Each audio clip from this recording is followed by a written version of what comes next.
Hello guys, welcome back to my channel अर्थशास्त्र की नगरी। सो गाइस, जैसा कि आपने थंबनेल के अंदर देख ही लिया है, जी हाँ, हम बात करने वाले हैं क्लास 12th के इकोनॉमिक्स के सेशन 2023-24 के सिलेबस के रिगार्डिंग। जैसे कि आप जानते हैं कि भाई सीबीएसई ने जो है 2023-24 सेशन वाले स्टूडेंट का जो है सिलेबस रिलीज़ कर दिया है सभी सब्जेक्ट का। अगर आपको इस बात की कोई इन्फॉर्मेशन नहीं है तो भैया आप सीबीएसई की वेबसाइट पे जाके भी चेक कर सकते हैं, और अगर है तो बहुत ही अच्छी बात है। हम यहाँ पे इस वीडियो के अंदर जो डिस्कशन करने वाले हैं वो इकोनॉमिक्स के रिगार्डिंग जो है डिस्कशन करने वाले हैं, क्योंकि हमारा जो चैनल है वो भाई बेस है इकोनॉमिक्स के ऊपर। लेकिन जब भी सीबीएसई सिलेबस रिलीज़ करता है, सबसे बड़ी दुविधा क्या होती है कि भैया चाहे वो आपका सिलेबस हो, चाहे वो आपका सैम्पल पेपर हो, कुछ भी चीज़ हो, हर चीज़ वो जो है इंग्लिश में जो है रिलीज़ करता है। लेकिन हम हैं छात्र हिंदी माध्यम वाले, उनका जो है सीबीएसई कोई भी ख्याल नहीं रखता है, जिसकी वजह से बच्चों को बहुत ज़्यादा प्रॉब्लम आती है। तो उसका ख्याल रखने के लिए भैया अर्थशास्त्र की नगरी है। हम बात करने वाले हैं समष्टि अर्थशास्त्र की और भारतीय अर्थव्यवस्था विकास की, कि भाई 2023-24 के जो स्टूडेंट हैं उन्हें क्या क्या पढ़ना है, क्या क्या इस बार सीबीएसई ने जो है चेंज किया है, कौन कौन से डिलीटेड चैप्टर है, कौन कौन से डिलीटेड टॉपिक्स हैं, क्या आपको पढ़ना है और क्या आपको नहीं पढ़ना है। ठीक है जी, तो बिना बकवास किए मुद्दे को शुरू करते हैं। सबसे पहले आप ये समझ लीजिए, देखिए बहुत ही ज़्यादा ध्यान से सुनेंगे, एक एक चीज़ मैं आपको जो है डिटेल से समझाने वाला हूँ, तो एक एक चीज़ आपको बहुत ही ज़्यादा ध्यान से जो है समझनी है। ठीक है, देखिए मेरे भाई, जैसा कि आप जानते ही हैं कि क्लास 12th के अंदर जो है आपके पास दो बुक्स हैं। ठीक है, अगर हम बुक्स की बात करते हैं तो क्लास 12th के अंदर आपके पास जो है दो बुक्स आपको जो है देखने के लिए मिलती हैं। ठीक है, एक आपकी है समष्टि और एक है आपकी भारतीय अर्थव्यवस्था। ठीक है जी, तो अगर हम बुक्स के रिगार्डिंग बात करते हैं तो एक तो हो गई आपकी समष्टि और एक हो गई भारतीय अर्थव्यवस्था। सबसे पहले तो जो अभी मेरे पास बहुत ज़्यादा जो है डाउट आता है स्टूडेंट का कि सर हम जो है किस राइटर की बुक लें, कौन से राइटर की जो बुक है वो अच्छी है। मेरे स्कूल में तो ये वाली रिकमेंड की है, मेरे टीचर ने तो ये वाली बुक बताई है। ठीक है, एक हो गई आपकी समष्टि और एक हो गई आपकी भारतीय अर्थव्यवस्था। ये दो बुक जो है आपको जो है, ये हो गई आपकी भारतीय अर्थव्यवस्था।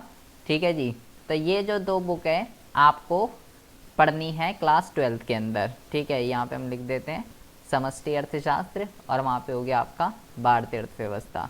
अच्छा जी, सबसे पहले हम बात कर लेते हैं राइटर की, कि भाई हमें समष्टि अर्थशास्त्र के अंदर किस राइटर की बुक खरीदनी चाहिए और भारतीय अर्थव्यवस्था के अंदर किस राइटर की बुक खरीदनी चाहिए। तो देखिए, मैं आपके स्कूल में आपके टीचर कोई भी बुक को रिकमेंड कर सकते हैं, ऐसा कोई वो नहीं है। ठीक है, लेकिन मुझे जो बुक बेस्ट लगती है, ठीक है, मुझे जो बुक बेस्ट लगती है वो है भाई आपकी टी.आर. जैन। ठीक है, चाहे वो समष्टि अर्थशास्त्र हो चाहे वो भारतीय अर्थव्यवस्था हो, मुझे टी.आर. जैन बहुत ही इजी लैंग्वेज, बहुत ही ज़्यादा डिटेल में कॉन्सेप्ट बेस्ड चीज़ें जो है बहुत ही सिंपल तरीके से आपको जो है बताई जाती हैं इसके अंदर। ठीक है, इसके अलावा आप संदीप गर्ग वगैरह जो भी आपके स्कूल में रिकमेंड करते हैं आप वो ले सकते हो। ठीक है जी, सबसे पहले तो बात हो गई बुक के राइटर की, कौन सी बुक लेनी है।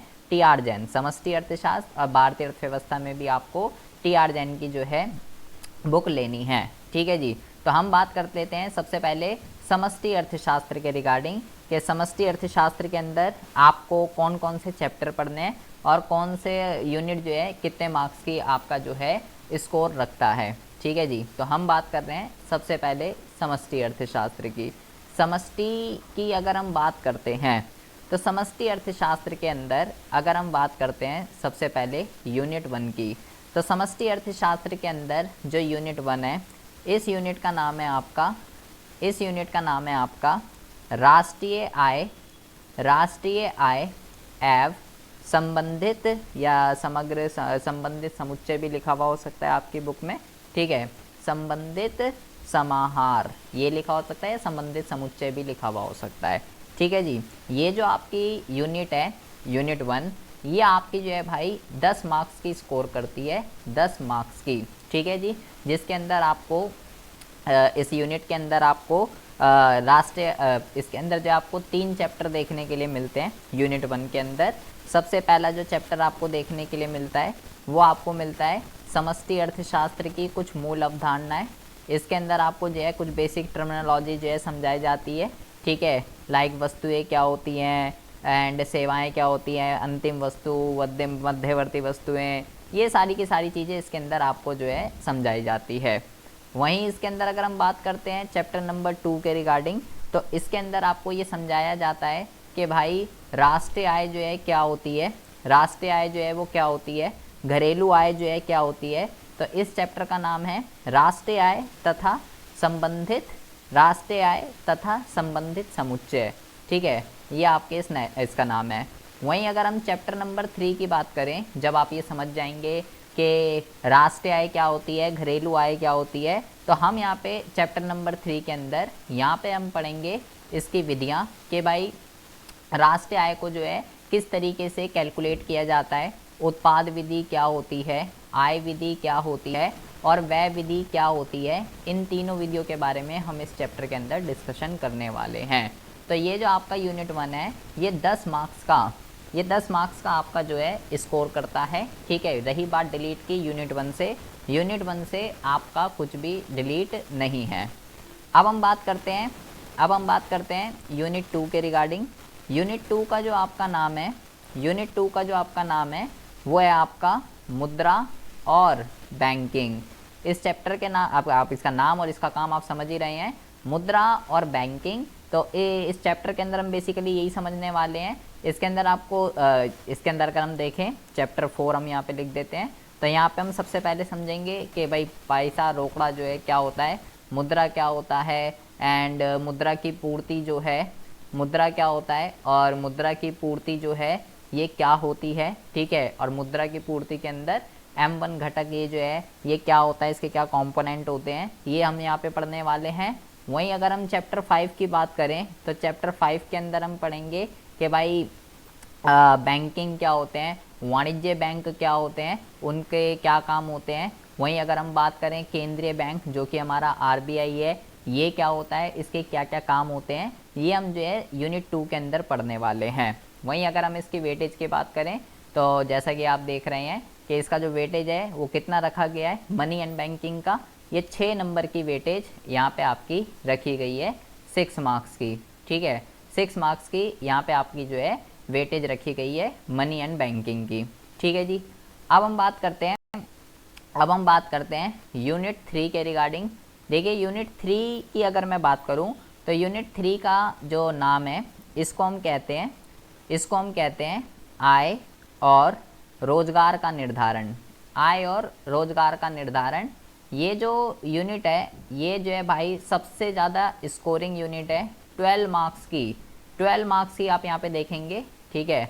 12 मार्क्स की जो है ये आपका स्कोर करती है ये वाली यूनिट। पूरी आपकी जितनी भी यूनिट है समष्टि अर्थशास्त्र के अंदर सबसे ज़्यादा स्कोरिंग यूनिट है आय और रोजगार का निर्धारण। थ्योरी और न्यूमेरिकल भर के इसके अंदर जो है आपको पढ़ाया जाता है। इसके अंदर हम सबसे पहले समझते हैं कि समग्र मांग जिसको एग्रीगेट डिमांड कहते हैं ये क्या होती है, ठीक है। और इसके घटक जो है क्या होते हैं ये हम यहाँ पे समझेंगे। इसी के साथ साथ एग्रीगेट सप्लाई क्या होती है, उसके घटक क्या होते हैं, ये हम यहाँ पे समझते हैं। जब आप AD और AS को समझ जाएंगे, समग्र मांग और समग्र पूर्ति कहते हैं इसको, ठीक है, एग्रीगेट डिमांड और एग्रीगेट सप्लाई, फिर आपको ये समझाया जाएगा कि इनके द्वारा अल्पकालीन संतुलन उत्पादन। फिर आपको ये समझाया जाएगा कि भाई अर्थव्यवस्था के अंदर संतुलन जो है शॉर्ट रन के अंदर किस तरीके से इस्टेब्लिश होता है। और जब आप ये भी समझ जाएंगे फिर चैप्टर 8 के अंदर आपको समझाया जाएगा कि भाई न्यून मांग क्या होती है और अधिमांग क्या होती है। न्यून मांग और अधिमांग की समस्या ये जो है क्या होती है, इसको कैसे सॉल्व किया जाता है, ठीक है, क्या इसके कारण है, क्या इसके परिणाम है। यूनिट 3 के अंदर 3 चैप्टर आते हैं, AD और इसके घटक, अल्पकालीन संतुलन उत्पादन और न्यून मांग व अधिमांग की समस्या, 12 मार्क्स। रही बात यूनिट 2 में से भी आपका कुछ भी डिलीट नहीं है, यूनिट 3 में से भी आपका कुछ भी डिलीट नहीं है, A to Z आपको सब कुछ पढ़ना है, ठीक है जी। उसके बाद हम बात करते हैं यूनिट 4 के रिगार्डिंग। यूनिट 4 के रिगार्डिंग अगर हम बात करते हैं तो यूनिट 4 का जो नाम है भाई, इसको हम कहते हैं सरकारी बजट तथा अर्थव्यवस्था। ठीक है, ये आपका यूनिट 4 का नाम है। यूनिट 4 की अगर आप वेटेज देखेंगे तो 6 नंबर की वेटेज रखता है सरकारी बजट, और ये 6 मार्क्स की आपकी जो है वेटेज रखता है।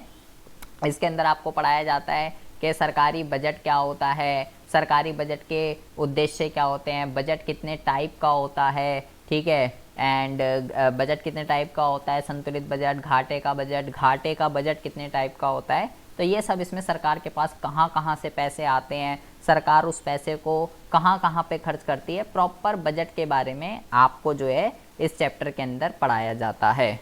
वहीं अगर हम बात करते हैं यूनिट 5 की, तो यूनिट 5 के अंदर यूनिट 5 का जो आपका नाम है, तो यूनिट 5 के अंदर आप देखेंगे बैलेंस ऑफ पेमेंट 6 नंबर की जो है ये आपका वेटेज रखता है। इसको हम कहते हैं बैलेंस ऑफ पेमेंट, हम यहाँ पे लिख देते हैं बैलेंस ऑफ पेमेंट को हम कहते हैं भुगतान शेष या भुगतान शेष या भुगतान संतुलन, दोनों जो है एक ही चीज़ें होती हैं। ठीक है, यहाँ पे जो है ये 6 मार्क्स की वेटेज रखता है।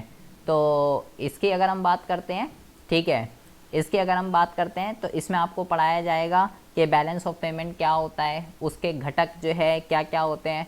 ठीक है, बैलेंस ऑफ पेमेंट को शॉर्ट में बीओपी कहते हैं। बीओपी क्या होता है, बीओटी क्या होता है, इनके घटक क्या होते हैं। ठीक है, ये सारी चीज़ें आपको पढ़ाई जाएगी। इसके अलावा आपको इसके अंदर पढ़ाया जाएगा कि क्या कहते हैं विदेशी विनिमय दर जो है वो क्या होती है। विदेशी विनिमय दर जो है ये क्या होती है, ये यहाँ पे आपको जो है पढ़ाया जाएगा विदेशी विनिमय दर। ठीक है, स्थिर विनिमय दर क्या होती है, लचीली विनिमय दर क्या होती है, ठीक है, एंड प्रबंधित तरणशीलता क्या होती है। ये सब बातें आपको इसके अंदर पढ़ाई जाएंगी और 6 मार्क्स का ये वेट रखता है। ठीक है जी, तो अगर हम बात करते हैं समष्टि अर्थशास्त्र की, तो समष्टि अर्थशास्त्र आपकी जो है 40 मार्क्स का वेट रखता है, 40 मार्क्स की वेटेज है इसकी। और समष्टि अर्थशास्त्र के अंदर एक भी चीज़ इस बार जो है डिलीट नहीं है। ठीक है, सब कुछ वही है जो आपको पिछले साल के जो बच्चों ने पढ़ा है, आपको भी वही सब कुछ पढ़ना है। ये यहाँ पे इंग्लिश में लिखा हुआ है, समष्टि अर्थशास्त्र क्या होता है, ये सब गुड्स के टाइप क्या होते हैं, ये आपको यूनिट 1 में पढ़ाए जाएंगे। आय का चक्रीय प्रवाह क्या होता है, एग्रीगेट डिमांड वगैरह, ये सब चीज़ें यहाँ पे आपको पढ़ाई जाएगी यूनिट 1 के अंदर। क्या होती है, मनी के फंक्शंस क्या होते हैं, कमर्शियल बैंक किस तरीके से मनी क्रिएशन करते हैं। ठीक है जी, एंड ये सब चीज़ें क्या होती है, CRR, SLR, रेपो रेट, ये सब बैंक्स की टर्म होती हैं। तीसरा चैप्टर जो है आय और रोजगार का निर्धारण, इसमें आपको पहले ये सारी चीज़ें पढ़ाई जाएंगी, AD, short run and excess demand, deficit demand, ये सब क्या होती है। गवर्नमेंट का बजट क्या होता है, कितने टाइप का होता है, कहाँ से पैसा आता है, कहाँ उसको गवर्नमेंट जो है खर्च करती है। ये सारी की सारी चीज़ें आपको जो है यहाँ पर पढ़ाई जाएंगी। ठीक है जी, इसके अलावा बैलेंस ऑफ पेमेंट क्या होता है, BOP, इसके टाइप क्या होते हैं, फॉरेन एक्सचेंज रेट जो मैंने आपको बताया, स्थिर लचीली किस तरीके से डिटर्मिनेशन होता है इसका। ठीक है, एंड फिक्स एक्सचेंज रेट क्या होती है, मैनेज फ्लोटिंग सिस्टम जो है क्या होता है, ये सब बातें आपको जो है यहाँ पर पढ़नी है। ठीक है, तो अगर हम यहाँ पे बात करते हैं इस वाले चैप्टर की, ठीक है, यहाँ पे इस वाले चैप्टर की अगर हम बात करते हैं बैलेंस ऑफ पेमेंट की, तो बैलेंस ऑफ पेमेंट क्या होता है, इसका मीनिंग और कंपोनेंट। ठीक है, सरप्लस और डेफिसिट, फॉरेन एक्सचेंज। तो यहाँ पे एक बैलेंस, यहाँ पे अगर आपको डिलीट लिखना है समष्टि अर्थशास्त्र के अंदर अगर आपको कुछ डिलीट लिखना है कि क्या नहीं पढ़ना, तो आप यहाँ पे लिख लीजिए विदेशी विनिमय बाजार। ठीक है, विदेशी विनिमय बाजार, ये टॉपिक आपको जो है नहीं पढ़ना है। ठीक है जी, ये टॉपिक आपको नहीं पढ़ना है। और अगर आप और लिखना चाहते हैं, क्योंकि बच्चे बार बार मेरे से पूछते हैं ये टॉपिक पढ़ना है, तो विदेशी विनिमय बाजार जो है आप इसके अंदर लिख सकते हैं। ठीक है, क्योंकि वो यहाँ पर नहीं लिखा, और जब आप बुक्स लेंगे तो आपको पता चलेगा कि उसमें विदेशी विनिमय बाजार जो है क्या है। हो सकता है बुक्स इस बार अपडेटेड आए, क्योंकि NCERT की भी बुक वगैरह जो है वो सब अपडेट हो चुकी हैं। तो इस बार क्या पता है जो डिलीट है वो इस बार आपको बुक में देखने के लिए ही ना मिले अगर आप नई बुक लेंगे तो। ठीक है जी। तो यहाँ पे जो है इसके अलावा ये सरप्लस बजट, डेफिसिट बजट, ठीक है, मेजर्स ऑफ गवर्नमेंट डेफिसिट, ठीक है, यहाँ पे ये तो ओके है, and balance of payment, surplus and deficit, BOP, ठीक है जी। ये यहाँ पे बाकी और सब कुछ आपको पढ़ना है। अगर ये टॉपिक आपको दिखे तो ये टॉपिक आप जो है ये टॉपिक आपको जो है नहीं पढ़ना है, ठीक है। बाकी सब कुछ A to Z आपको जो है इसके अंदर पढ़ना है, कुछ भी डिलीट नहीं है, ठीक है। GDP डिफ्लेटर वगैरह सब कुछ आपको पढ़ना है, रियल नॉमिनल फैक्टर सब कुछ, ठीक है जी। अब हम बात करते हैं भारतीय अर्थव्यवस्था की। भारतीय अर्थव्यवस्था की अगर हम बात करते हैं भारतीय अर्थव्यवस्था की, तो भारतीय अर्थव्यवस्था की अगर हम बात करें तो भारतीय अर्थव्यवस्था के अंदर मेरे भाई देखिए, मैं आपको पहले भी बता चुका हूँ कि जो पिछले साल का सिलेबस है, ठीक है, वही इस साल का सिलेबस है। कोई भी चेंज CBSE ने जो है नहीं किया है। बस CBSE ने ये बोला कि भाई सारी की जो पिछले साल का था वही है, ठीक है। और जो NCERT की बुक्स वगैरह हैं सब कुछ अपडेट कर दी गई है। जो डिलीट है उसको बुक से ही जो है हटा दिया गया। आप अगर आप अपडेटेड बुक लेते हैं तो उसमें आपको वो सारे चैप्टर जो टॉपिक्स डिलीटेड हैं वो आपको यहाँ पे देखने के लिए नहीं मिलेंगे।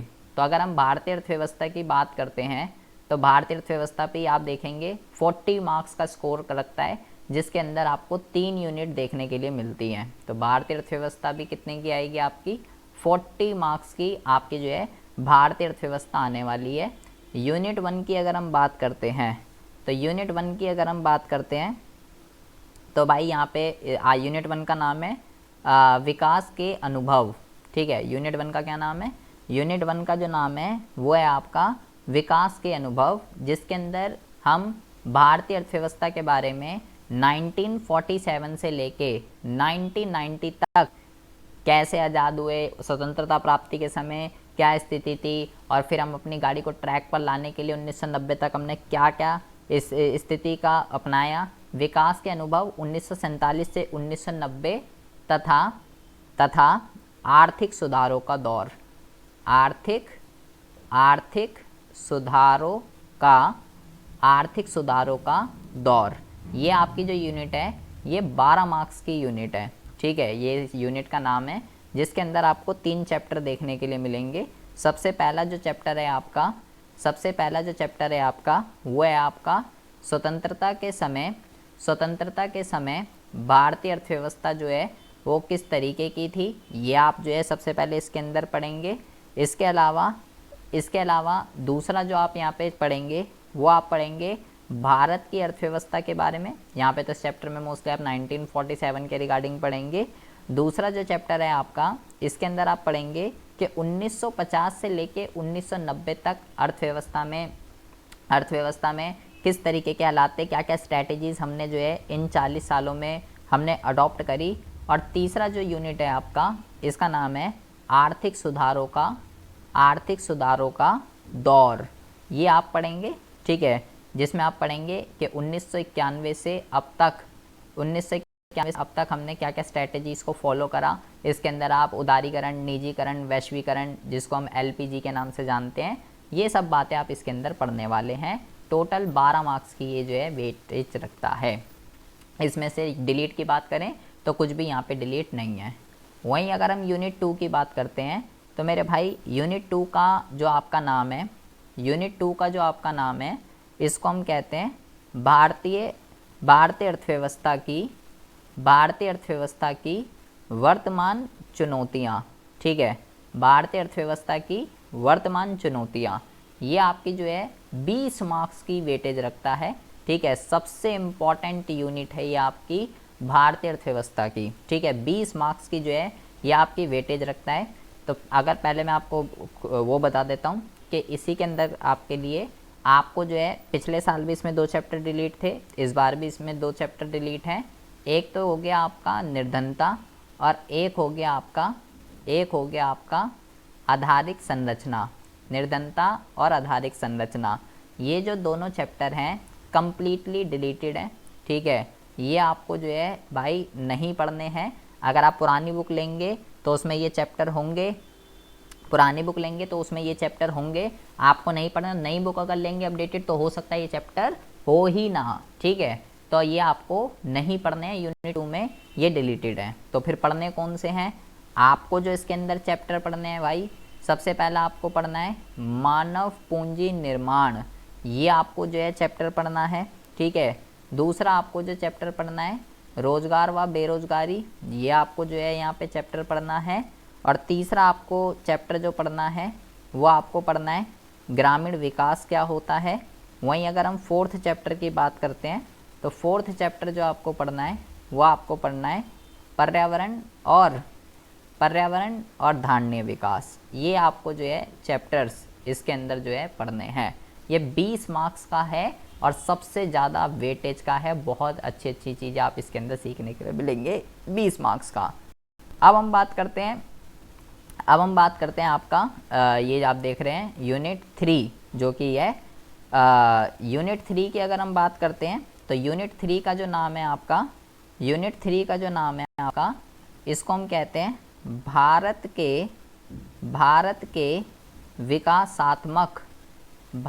के विकासात्मक अनुभव, ये जो है इसका नाम है, ठीक है। भारत के विकासात्मक अनुभव, जिसके अंदर आप पढ़ेंगे कि भारत, पाकिस्तान और चीन का विकास अनुभव। इसमें आप इन तीनों देशों के बारे में पढ़ेंगे, ठीक है। तीनों देशों के कंपैरिजन के बारे में पढ़ेंगे। और ये अकेला चैप्टर 8 मार्क्स का आपका जो है वेटेज रखता है। मतलब आप ये समझिए कि यूनिट 2 और यूनिट 3 28 मार्क्स की वेटेज रखता है। तो आपको इस पर ज़्यादा से ज़्यादा फोकस करना है। तो भाई रही आपकी बात समष्टि की, तो समष्टि आपकी हो गई 40 की। भारतीय अर्थव्यवस्था की अगर हम बात करते हैं वो हो गई आपकी 40 की। तो टोटल हो गए आपके 80 मार्क्स, ठीक है। इसमें से कुछ भी डिलीट नहीं है, सब कुछ आपको पढ़ना है। टोटल हो गए आपके 80 मार्क्स प्लस 20 नंबर का हो जाएगा आपका असाइनमेंट। तो टोटल हो गए आपके 100 मार्क्स। तो इस तरीके से आपका पेपर का पैटर्न रहने वाला है। ये आपको बता दिया गया है कि 40 ही हो गए भाई आपके, 40 ही हो गए आपके, 40 और 40 हो गए 80 और 20 नंबर का प्रोजेक्ट जमा कराएंगे। तो टोटल आपके जो है 100 नंबर का पेपर बन जाएगा। और ये जो यहाँ पे लिखा हुआ है ये आपका कितने टाइम पीरियड में इनको ख़त्म करना है, ये वो लिखा हुआ है पीरियड्स, ठीक है। ये आपका कहीं सोचो 200 नंबर का पेपर आएगा, ऐसा कुछ नहीं है, ठीक है जी। मतलब कितने टाइम पीरियड में उस चैप्टर को ख़त्म कराना है, ये सब बातें यहाँ पे लिखी हुई हैं, ठीक है। ये यहाँ पे लिखा हुआ है इंग्लिश के अंदर, ठीक है। तो यहाँ पे आप देख लीजिए यूनिट 2 में अगर आप पुरानी बुक होगी आपके पास, आपको मानव पूंजी निर्माण, ग्रामीण विकास, रोजगार और बेरोजगारी एंड पर्यावरण और धारणीय विकास 2 चैप्टर नहीं पढ़ने हैं, वो डिलीट है। बाकी सब कुछ आपको पढ़ना है भारतीय अर्थव्यवस्था में से A to Z। और ये आपका प्रोजेक्ट फाइल है, ठीक है जी। तो आई होप आपको जो है समझ में आ गया होगा कि भाई किस तरीके का कैसे रहने वाला है। बाकी CBSE ने सैम्पल पेपर भी जो है लॉन्च कर दिया, लेकिन फिर वही बात कि वो इंग्लिश में है, हिंदी में नहीं है। बट आप टेंशन ना लीजिए, ठीक है। आपको वो हिंदी में सैम्पल पेपर बहुत ही जल्दी मिल जाएगा, ठीक है। तो मिलते हैं आपसे नेक्स्ट वीडियो में ऐसे इंटरेस्टिंग टॉपिक के साथ। चैनल पर अगर आप पहली बार आए हो और इकोनॉमिक्स है आपके पास हिंदी मीडियम में, तो भाई आप इस चैनल को जो है सब्सक्राइब कर सकते हैं, ठीक है। आपके लिए ऐसी इंटरेस्टिंग वीडियो जो है इस चैनल पर आती रहती है। तब तक के लिए have a good day, bye bye, take care.